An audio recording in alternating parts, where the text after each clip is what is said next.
sinugod, sinipa, at pinagtulong-tulungang bugbugin. Ito ang sinapit ni Belen Calunya sa kamay ng kanyang mga kapitbahay. Ang dahilan, sampayan. Hindi ko papalagpasin ang ginawa niya sa akin. Pababayaran niyo po ang ginawa sa akin. Pati trabaho ko naaabala na dahil sa ginawa niyo. Lahat ng gastos ko, nagagastos na ako. Babayaran niyo po sa akin ang lahat ng ginastos ko.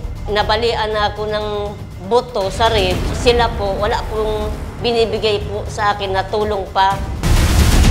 Umiiyak sa galit nang dumulog sa aming tanggapan si Belen dahil sa natamo nitong bali sa katawan nang mangyari ang umano'y gulo sa pagitan nila ng kanyang mga kapitbahay.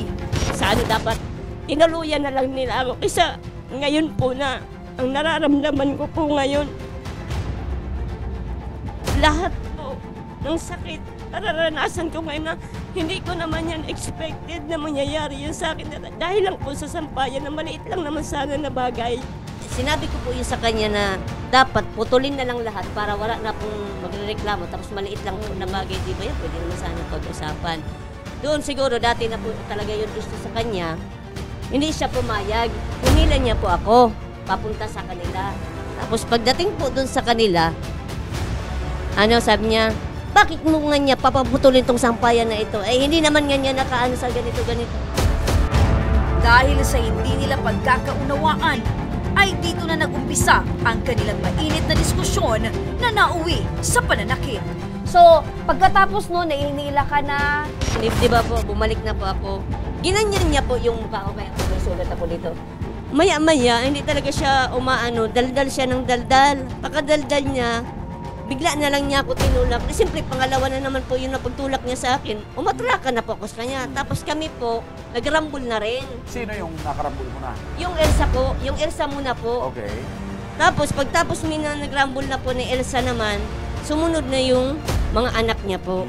Ramdaman ka bang sakit yung ano sa po, katawan? yung sakit ng katawan ko po. Ano po. Sinubukan din naming kausapin si Elsa at ang kanyang pamilya para sagutin ang mga aligasyon laban sa kanila. Ngunit tumanggi na itong magsalita sa aming programa. Para sa maaaring legal na aksyon, ating nakapanayam si Police Executive Master Sergeant Carlos Panya, ang Chief Investigator ng Legazpi City Police Station. Sir, eto pong rambulan sa pagitan po nila Belen at ng pamilya Indaya. Meron po siyang tama sa kanyang ribs dahil lang po dito sa pagkakabugbog po sa kanya. Maari na po ba itong mag-proceed for case filing o kailangan pa rin po na dumaan sa proseso sa barangay? Kailangan pa rin dumaan sa tamang proseso na 3 beses sila na magkaroon ng hearing within the barangay. Now, kung hindi po sila magkaayos, pamamagitan po ng pulisya, kami po ay nakantabay para po siya i-assist para sa pag-file ng kaso. Matapos ang programa, agad naman naming sinamahan si Belen sa tanggapan ng Legazpi City Police Station para formal na mailapit kay PEMS Panya ang kanyang problema. So, sir, magandang hapon. Ito po yung complainant namin kanina. So, ito yung mga requirement documents. Yung tama mo. Tama. Ito sakit lang. Di, tama at Yan lang. tapos nagsusunod. Yung malalim na ano, yung parang nasugat, may lumabas na dugo, meron wala? Wala, mga pasa-pasa lang kaskan. At dito isa-isa na rin na pinaunawa kay Belen ang mga kinakailangan niyang proseso para sa pagsasampa ng reklamo laban sa pamilya na nanakit sa kanya. Nahiling kong ano, mag-proseso ka sa barangay Magdalena. Kaya mong problema. Kung habo mo, actually, yung sitwasyon ka sa barangay, kaya ting barangay, kung magkaigo ka mo rin, kami ka mo treatment. Pero on your part, habo mo talaga, no problem. Di idagos mo ang kaso, di makakit ka sa yan, certificate to file action. Hindi ka sa buhay. I-assist mo.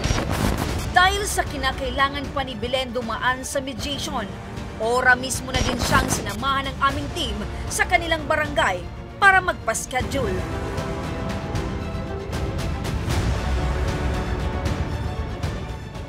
Makalipas ang ilang araw matapos na mabigyan ng certificate of file action si Belen, Amin ulit siyang sinaman sa Legazpi Police Station para isumite ang lahat ng mga dokumentong kakailanganin niya para sa pagsasampa ng kaso.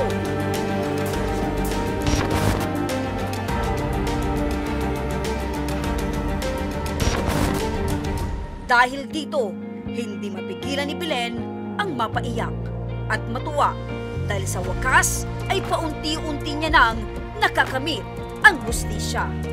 Sa Ako Bicol po, nagpapasalamat po ako ng maraming sa inyo po. At kung Saldi po, maraming po salamat sa inyo na may programa po kayo na natutulungan po ang ibang tao na walang lakas ng loob na mag-ano po ng kaso.